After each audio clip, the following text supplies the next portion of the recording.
চলার প্রতিটি বাঁকে জমে ওঠে নাটকের রস। তা আমাদের ভাবার, বিশেষ করে তা যখন কোনো নিত্যদিনের চিত্র হয়। এমনই কিছু তীব্র দৃশ্যের সাজিয়ে এখন আমরা আপনাদের পরিবেশন করছি। দেখুন তো, আমার আপনার আমাদের সকলের চেনা জগতে কোথাও না কোথাও কোনো না কোনো জায়গার সাথে মেলাতে পারেন কিনা। আমি ভাবতেও পারছি না, এই নিয়ে 3বার হলো। সত্যি দাদা, এত বড় মেয়ে নিয়ে আমরা করবো কি? মেয়ে আমাদের কোন কাজে লাগবে? না করবে রোজগার, শুধু একা একা খরচা করে বিয়ে দিলে নাটক হতে হবে আমাদের। না না, ওভাবে বলো না তোমরা। তো এই যে ভগবানের দান, এতে আমার কি করার আছে বলো? তোমরা সবাই সব সময় যদি ওকে এখন অভিশাপ দাও, তাহলে তো খারাপ কি লাগবে বলো? এই সব তোমাকে তো করবে বল। বারবার পরিমাণ বাদ তোমাদের করতে পারে না। আমরা তোমার আগে চেষ্টা করছো। দাদা, আমার মাথায় একটা প্ল্যান এসেছে, সব ঝামেলা মিটে যাবে। হ্যাঁ ভাই, ঠিক বলেছিস। এই কাজটাকে আজ শেষ করবো।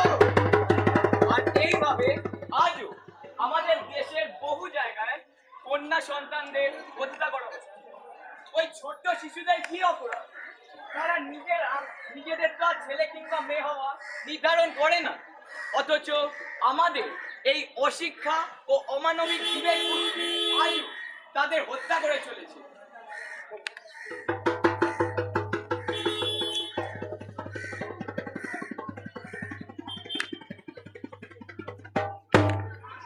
নিরাপদ হোক, নির্ভর হোক আমাদের শিশু ও নারী। স্নেহ সম্মান আর নিরাপত্তা আমাদের দিতে পারি। বললাম তো, এখনো পর্যন্ত আমার বাবা মার যা কিছু দেওয়ার ক্ষমতা ছিল তার বেশি দিয়েছে তারা তোমায়। আর কত চাইবো বলো? আর চাইলেও বা তারা দেবে কোত্থেকে? শোনো, এসব ন্যাকা কথাই না চিড়ে ভিজবে না। আমার বাবা মা দস্তুর মতন পয়সা খরচ করে আমাদের মানুষ তৈরি করেছে। যদি তোমার বাবা মার ক্ষমতাই ছিল না এরকম শিক্ষিত জামাই জোটাবার, তাহলে বিয়ে দিলাই কেন? আমি তখনই তোকে বলেছিলাম বাবা, এই কাঙালির মেয়ে তোর বউ হয়ে এসে আমাদের হাড় জ্বালিয়ে খায়। বাপার লজ্জা নেই। আমার অমন সোনার টুকরো ইঞ্জিনিয়ার ছেলে, তার সামান্যটুকু আবদার মেটাবার ক্ষমতা নেই হাবু। মা, বৌদির বাড়ির লোকের উপর আদিক্ষেতা আর শেষ হয় না দেখছি। দেখছো কেমন লড়ছে? কোথায় নিজের স্বামীর ঘরে চিন্তা করবে তা না। কি হলো? আমার মা আর বোন কি বলছে সেটা শুনতে পাচ্ছে না? নিশ্চয়ই পাচ্ছি, কানেও শুনছি আর চোখেও দেখছি। অল্প পয়সার জন্য এত নিচে নেমে যেতে পারো তোমরা। এ কথা জানলে আমার বাবা মার রুচি হতো না তোমার ঘরে আমার বিয়ে দেওয়া। যত বড় মুখ নয় তত বড় কথা। তোমার এত বড় সাহস! আজ তোমার একদিন কি আমার একদিন।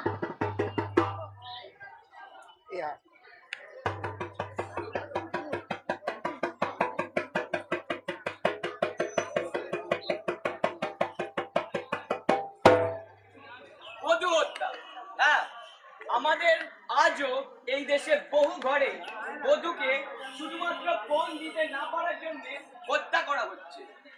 আমরা কি তাহলে ভুলে যাই প্রাকৃতিক শিক্ষা কাকে বলে? বাবা মারা নিজের ছেলে মেয়েদের অন্যের কাছে হাত পেতে নিজেদেরকে বিক্রি করে দেন না।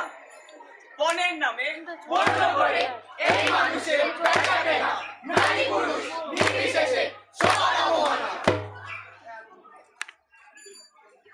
কি মুশকিল, একটা অটো কিংবা ট্যাক্সি পাচ্ছি না। এইদিকে বাড়ি ফিরতে দেরি হলে বাবা মা চিন্তায় অস্থির হবে। একটা ফোন করে দিই। ট্রিং ট্রিং ট্রিং ট্রিং। হ্যাঁ বল, হ্যাঁ বল। মা, আমার তো ফিরতে একটু দেরি হবে। রাস্তায় একটা অটো কিংবা ট্যাক্সি নেই। আচ্ছা না না, তুমি চিন্তা করো না, ওই মনে একটা ট্যাক্সি যাচ্ছে। আচ্ছা মা, আমি আসছি, হ্যাঁ? আচ্ছা ঠিক আছে। Taxi taxi. হ্যাঁ ভবানীপুর যাবো। হ্যাঁ যাবো।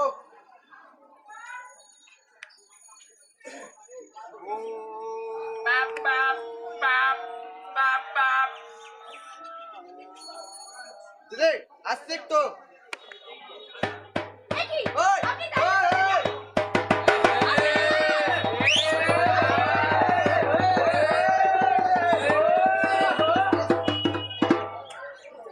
নারীর শ্লীলতাহানি, হ্যাঁ, আমি আপনি প্রত্যেক দিন সকালে খবরের কাগজ খুললে কিংবা টিভির পর্দায় চোখ রাখলে হামেশাই এসব খবর জানতে পারি। নারীরা যেন মানুষ নয়, আমাদের দেশের পুরুষরা আর কতদিন এমন ভাবে সারা পৃথিবীর সামনে নিজেকে ছোট করবে? অপমানে নয় আর এই সংসারে আমরা সকলে যেন এই কাজ করি, সুস্থ চিন্তা ও এই সমাজ করি। চা নেবেন? চা চা চা দাদা, চা নেবেন? চা চা চা চায় চায় চা নেবেন? এনে নিন, চা নিন, চা নিন।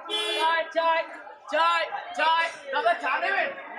এই বুঝি আজ দোকানে দেখছি অনেক খরিদ্দার রয়েছে, ভালোই বেচা কেনা হবে। হ্যাঁ বাবু, আমরা তো তাই মনে হচ্ছে।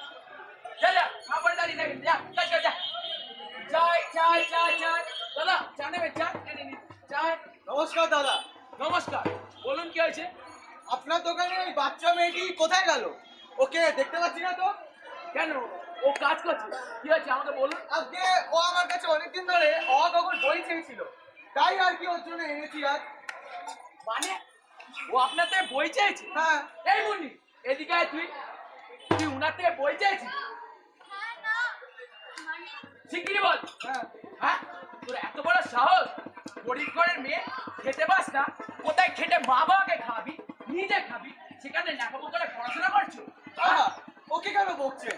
ও তো পড়াশোনা করারই বয়স, এরকম করে বলবেন না। আপনি থামুন। তুই বেশি যাও, পড়াশোনা করে কি কালেক্টর হবি? হ্যাঁ, দাঁড়া তো।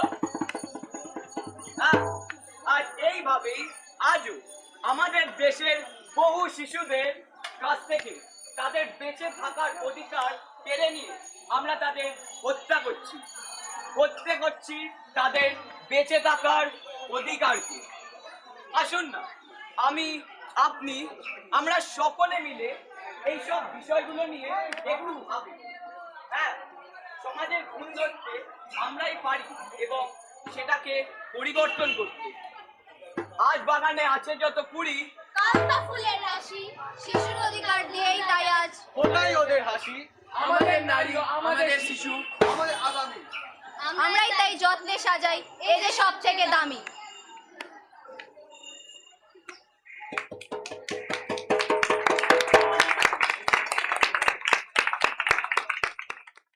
এখনো অনেক বাড়িতে এবং মানে অনেক বাড়িতে আছে, পথেও আছে, তাদের মধ্যে অনেক ট্যালেন্ট আছে, কিন্তু তাদের গাইড করার জন্য ওরা যদি এইভাবে এরকম অনুষ্ঠান গাইড করি, তাহলে সবাই এটা চলতে থাকে। আমরা ভীষণ খুশি, দেখলাম এইভাবে আরো প্রোগ্রাম